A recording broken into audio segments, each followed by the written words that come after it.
আগে থেকে কোনো ইনস্ট্রাকশন ছাড়া তাদের কি পারমিশন দিয়েছিল, কেন দিয়েছিল? এটাই তো সরাসরি আমাদের পশ্চিমবঙ্গের মুখ্যমন্ত্রীর সঙ্গে জেহাদিদের যোগ। এই সময়ে যে ডিসিশন হয়েছিল সেটা ভালো করে শোনো।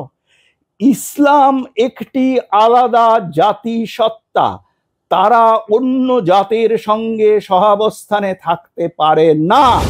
ইসলামীদের স্পাই হিসেবে, গুপ্তচর হিসেবে কাজ করেছিল কমিউনিস্টরা, যথেষ্ট প্রমাণ আছে। কোন কমিউনিস্ট যদি চ্যালেঞ্জ করে ওপেনলি আসুক, প্রমাণ দেখিয়ে দেব।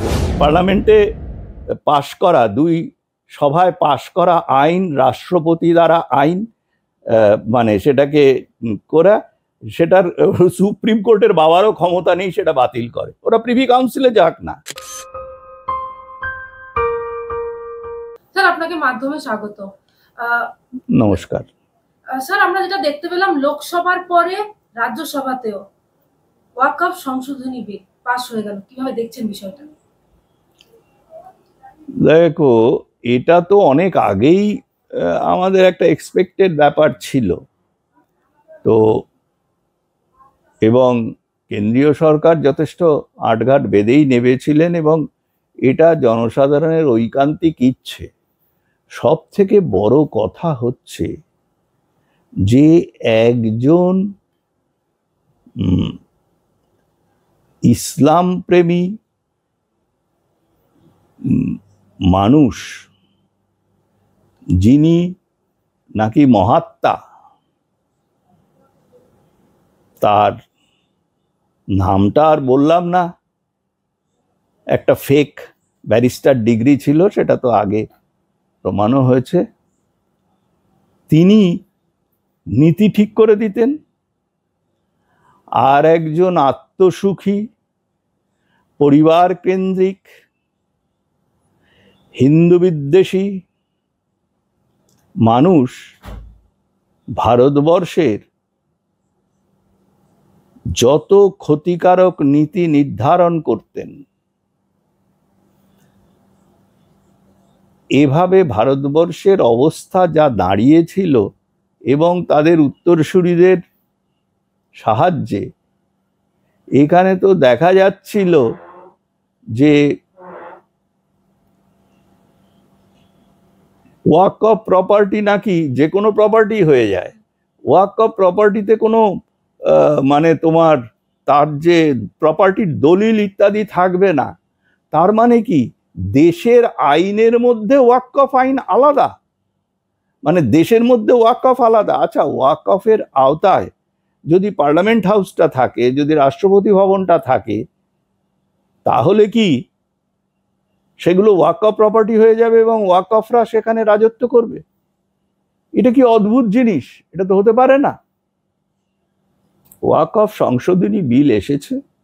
ওয়াকফ সংশোধনী বিল লোকসভা রাজ্যসভা দুটোতেই যথেষ্ট ভালো ব্যবধানে, প্রথমটাতে বোধহয় 288 আর 233, আর রাজ্যসভায় তো বোধহয় 100 কত জানি 125 না কত, আর 95 ছিল এদের, এই তোমার বিরোধীদের, পাশ হয়েছে।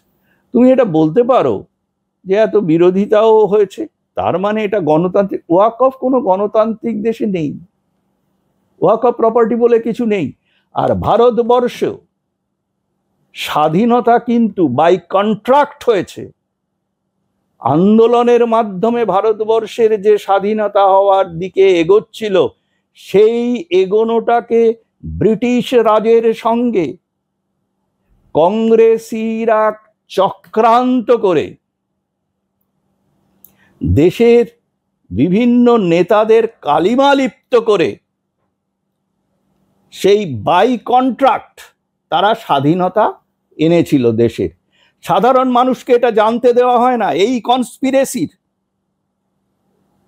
ইসলামীদের স্পাই হিসেবে, গুপ্তচর হিসেবে কাজ করেছিল কমিউনিস্টরা, যথেষ্ট প্রমাণ আছে। কোন কমিউনিস্ট যদি চ্যালেঞ্জ করে ওপেনলি আসুক, প্রমাণ দেখিয়ে দেব। বহু জায়গায় লিখেছি, বহু জায়গায় বলা আছে, বহু বই আছে। এমনকি নেতাজি সুভাষচন্দ্রের নিজের লেখা বই, মানে নিজের লেখা, মানে ওটা ওনারই বক্তব্য, এবং এমিলি সেঙ্কেল ওটাকে লিখেছিলেন, দ্য ইন্ডিয়ান স্ট্রাগল। এই বইটা খুব কম লোকের কাছেই আছে, আমার কাছে আছে, এটা পড়েছি। এগুলোতে পরিষ্কারভাবে বলা আছে যে ভারতবর্ষের যে সশস্ত্র স্ট্রাগলের মধ্যে দিয়ে যে স্বাধীনতা, বিভিন্ন বিপ্লবী এবং বিভিন্ন রকম অর্গানাইজেশন, আমি নাম করে আলাদা বলছি না, তো তাদের এগুলোকে নষ্ট করার জন্য এবং ভারতবর্ষে চিরকালীন একটা গোলমাল পাকিয়ে রেখে তাকে কন্ট্রোল করার জন্য ভারতের স্বাধীনতার নামে ডোমিনিয়ন স্ট্যাটাস দেওয়া হয়েছিল। আমি বলছি এই ওয়াকফ বিলের মানে আগেরটা দেখতে হবে। আমি মনে করি ওয়াকফ বিল আজকে যে এলো, আজকে বিল বলবে না, এটা যে কোনো মুহূর্তে রাষ্ট্রপতি সই করে দিলেই ওটা আইনে পরিণত হয়ে যাবে। আর এই আইনকে কখনো পার্লামেন্টে পাশ করা, দুই সভায় পাশ করা আইন, রাষ্ট্রপতি দ্বারা আইন মানে সেটাকে করা, সেটার সুপ্রিম কোর্টের বাবারও ক্ষমতা নেই সেটা বাতিল করে। ওরা প্রিভি কাউন্সিলে যাক না, ওরা সরাসরি শরীয়তি সেই মক্কায় গিয়ে বলুক না। আর যারা এগুলো করছে তারা প্রত্যেকে হচ্ছে ইসলামী। আমি তোমাকে একটা কথা যেটা বলতে চাইছিলাম, যার জন্য এতগুলো কথা বললাম, এখন তোমার মনে হতে পারে এই সময় যে আমি খুব ইররিলেভেন্ট কথা বলছি, না তা বলছি না। এই সময়ে যে ডিসিশন হয়েছিল সেটা ভালো করে শোনো। ইসলাম একটি আলাদা জাতি সত্তা, তারা অন্য জাতির সঙ্গে সহাবস্থানে থাকতে পারে না। এটা স্বীকৃত হয়েছিল ইসলামী কংগ্রেস এবং ব্রিটিশ দ্বারা, যারা তিনটে পক্ষ ছিল, আর কোনো পক্ষ ছিল না। কংগ্রেস ভারতের পক্ষ নিয়েছিল। এইখানে যখন এটা স্বীকৃত হলো এবং ভারতবর্ষকে 3 ভাগে ভাগ করে 2টো ভাগকে দিয়ে দেওয়া হলো ইসলামীদের জন্য, কোন অধিকারে নেহেরু ভারতবর্ষে ইসলামীদের থাকার জন্য জায়গা দিল? এটা কি নেহেরুর বাপের সম্পত্তি, নাকি লেডি মাউন্টব্যাটেনের সঙ্গে তিনি যখন ফুর্তি করছিলেন সেই সময়ে কোনো তার অসতর্ক শারীরিক দুর্বলতার সুযোগে তিনি ওটাকে অ্যাকসেপ্ট করেছিলেন? সরাসরি, আমি খুব অসভ্যতা করি না কাজ, কিন্তু আজকে তাদের উত্তরসূরিরা অসভ্যতার পর্যায়ে দেশকে এমন জায়গায় নিয়ে গেছে যে আমি কি বলবো, যে বিভিন্ন দেশের বহু চক্রান্তকারী লোকেরাও লজ্জা পাবে। ভারতবর্ষে ইসলামীদের কোনো রাইট নেই। সেই জায়গায় আমরা কিন্তু ইসলামীদের সঙ্গে গত 75-77 বছর ধরে মিলে যথেষ্ট সহাবস্থানে এসছি, এবং শিক্ষিত ইসলামীরা অনেক কিছু আমাদের কালচারকে, তাদের কালচারকে অ্যাকসেপ্ট করে নিয়ে সমাজে একটা জায়গা তৈরি করা হয়েছে। তারাও অনেকে সন্তুষ্ট। আরে ওয়াকফের নামে তাদেরও তো জমি নিয়ে নেওয়া হচ্ছে। ওয়াকফ সম্পত্তি বিক্রি করা যায় না। ওয়াকফ সম্পত্তি যদি কেনা না যায় তাহলে বিক্রি করা যাবে কি করে? ওয়াকফ সম্পত্তি যে ওয়াকফের সম্পত্তি সেটার কোনো রেকর্ড নেই। আমি সেটাই তো বলছি, এটা হলে ওয়াকফ। কেউ যদি, আমি একটা কথা বলছি, ওই যে কল্যাণ বন্দ্যোপাধ্যায় নাকি একটা পাগল ছাগল বাতাল আছে, দাতাল, ওটা বলছিল ওয়াকফ নিয়ে, ওর বাড়িটা ওয়াকফ সম্পত্তি, দিয়ে দাও। ওর বাড়িতে নামাজি, ও নিজেই তো মাথায় ওই যে সেই রুমাল বেঁধে নামাজি হয়েছিল, ওর বাড়িটা নামাজি, দিয়ে দাও, ওটা দিয়ে দাও। কালীঘাটের হরিশ চ্যাটার্জি স্ট্রিটে অনুপ্রেরণা দিদিমণি এবং তার ফ্যামিলির যে কটা হরিশ চ্যাটার্জি স্ট্রিটে বাড়ি আছে সব কটা হচ্ছে ওয়াকফ প্রপার্টি, সব ওয়াকফকে দিয়ে দাও। আজকে তো এদেরকেই বাঁচালো সেন্ট্রাল গভর্নমেন্ট। আসলে ভারতবর্ষের এই ওয়াকফ প্রপার্টির নামে যে ইসলামী জেহাদি হেগিমনি, আমি যেটা বলতে চাইছি যে এটা হচ্ছে তোমার পলিটিক্যাল ইসলাম। এই পলিটিক্যাল ইসলামকে এগিয়ে নিয়ে যাওয়ার যে একটা মানে প্রচেষ্টা সারা পৃথিবী জুড়ে চলছে, সেটা সবাই দেখছে। এই তো আমরা দেখতে পেলাম ওয়াকফ বিল নিয়ে একেবারে দেখতে পাচ্ছি তৃণমূল থেকে শুরু করে কংগ্রেস। আমি সেটাই বলছি, আমি বলছি তৃণমূল থেকে কংগ্রেস সবাই এক হওয়ার প্রশ্ন নেই। এদের এজেন্টরা কাজ করেছে, যারা যারা এইভাবে এক হয়েছে তারা এদের এজেন্ট। আচ্ছা তুমি একটা জিনিস বলো তো, একজন আধবুড়ি বা ফুলবুড়ি একজন অভিনেত্রী যার অভিনয় দক্ষতা অনেকটাই নিম্নগামী এবং কোনো সেরকমভাবে আর্ন করতে পারছেন না, তাকে যদি পার্লামেন্টে পাঠিয়ে দেওয়া হয়, হ্যাঁ, তা তিনি যেটা বলবেন ওই দিদিমণি যা বলবেন বলবেন।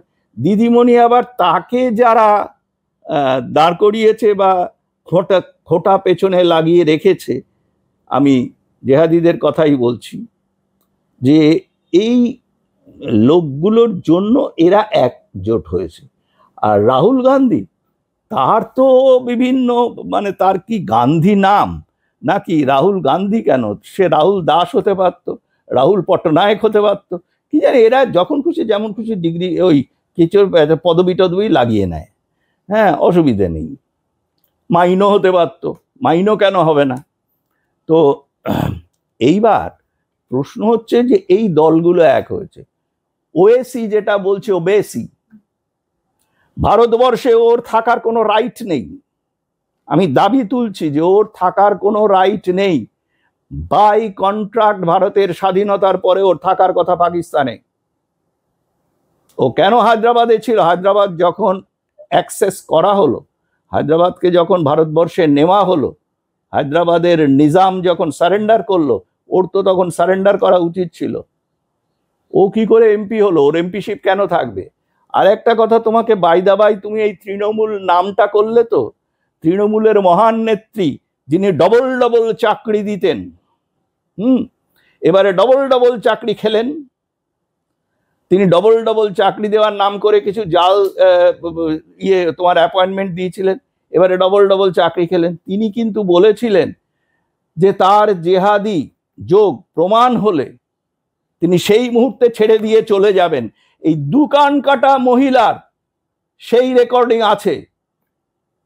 এখন আমি দায়িত্ব নিয়ে বলছি যে ইমরান, ওর যে এমপি রাজ্যসভার, তার সঙ্গে ভারতীয় ইন্টেলিজেন্স বাংলাদেশ থেকে রিপোর্ট পাঠিয়েছে যে ইমরান হচ্ছে ওই যে সিমি ভারতবর্ষের একজন বড় অর্গানাইজার এবং অ্যাসোসিয়েট, এবং সে বিভিন্ন রকম সাবভার্সিভ অ্যাক্টিভিটিতে যুক্ত, জেহাদি সংগঠনের সঙ্গে যুক্ত। একে কে পাঠিয়েছে? উনি পাঠিয়েছেন, এবং ওনার অনুমতি ছাড়া এটা হয় না। এবং এটা যে উনি জানেন না, কারণ হচ্ছে কি, দেখো আমি সিস্টেমটা জানি যে সেন্ট্রাল ইন্টেলিজেন্স যখন পাঠিয়েছে তখন সেই রিপোর্ট কিন্তু সেই স্টেটের ইয়ের কাছে যাবেই, এমপির কাছে। যেমন তোমার হোম মিনিস্ট্রিতে যাবে, সেন্ট্রাল হোম মিনিস্ট্রিতে, তেমনি এখানেও আসবে, এগুলো স্বাভাবিক। তা জানা সত্ত্বেও উনি তাকে পজিশনে বসিয়ে রেখেছেন। সুতরাং ওনার সঙ্গে এই জেহাদিদের সরাসরি যোগের আর কি প্রমাণ হবে? উনি কিন্তু ছাড়বেন না। ওনাকে মেরে না তাড়ালে উনি কোনোদিন ছাড়বেন না। উনি কোনোদিন ভোটে হারলেও যাবেন না, বলে দিচ্ছি। দেখো, লিখে নাও। আমরা দেখলাম গতকাল একেবারে পাক সার্কাসে কয়েক হাজার মুসলিম সংখ্যালঘু সম্প্রদায় তারা একেবারে নেমেছেন ওয়াকফ বিলের বিরোধিতা করে। দেখো, রাম মন্দিরের আমাদের পারমিশন দেয় না, বিভিন্ন জায়গার পারমিশন দেয় না। আর এই যে ইয়েটা হলো, হ্যাঁ, তোমার এই কালকের যেটা হলো, এবং রাস্তা আটকে হলো, এবং আগে থেকে কোনো ইনস্ট্রাকশন ছাড়া তাদের কি পারমিশন দিয়েছিল, কেন দিয়েছিল? এটাই তো সরাসরি আমাদের পশ্চিমবঙ্গের মুখ্যমন্ত্রীর সঙ্গে জেহাদিদের যোগ। এবং এই জেহাদি ছাড়া কেউ কিন্তু এই ওয়াকফ বিল নিয়ে ঝামেলা করছে না। আমি একটি মানে তোমার ইউটিউব চ্যানেল, ভালো ইউটিউব চ্যানেল, আমি নাম করছি না, তোমরা জানো, হ্যাঁ, সেটা যিনি চালান, সেটার যিনি মালিক, তিনি একজন ইসলামী মানুষ। তিনি কিন্তু ওয়াকফ বিলকে সমর্থন করছেন এবং তিনি বলছেন যে এটা মুসলমানদের পক্ষে ভালো হবে। বহু মুসলমানের সম্পত্তি গেছে, এইভাবে আত্মসাৎ করা হয়েছে। তিনি নিজে, আমি তার চ্যানেলের বক্তব্য শুনেছি এই ওয়াকফ বিলের ওপরে, তার নিজের বক্তব্য আর কি। তো এই এখন এই মহিলা যে একজন জেহাদি সংগঠনের হয়ে কাজ করছেন, এর থেকে বড় প্রমাণ আর কি আছে? উনি কি করতে পারেন? ওনার পুলিশ বললেও সে তো দেখিয়ে দিতে হবে যে এগুলোকে দেখো। এর জন্য আমি এই কথা বলতে পারি, আরো অনেক ডকুমেন্ট আছে, সময় মতো সবই খুলবে। এত ভয় পাচ্ছে কেন বিরোধীরা? কোন বিরোধীরা ভয় পাচ্ছে? মানে পশ্চিমবঙ্গের বিরোধীরা না দেশের বিরোধীরা? দেশের বিরোধীরা ভয় পাচ্ছে কারণ তাদের অস্তিত্বটা জেহাদিদের উপর ডিপেন্ড করছে। আর শোনো, ব্যাপারটা হচ্ছে কি জানো, এরা ভয় নয়, এরা হচ্ছে জেলাসি, যে আমরা কেন ক্ষমতায় থাকতে পারছি না, ক্ষমতায় থাকবো লুটে পুটে খাবো।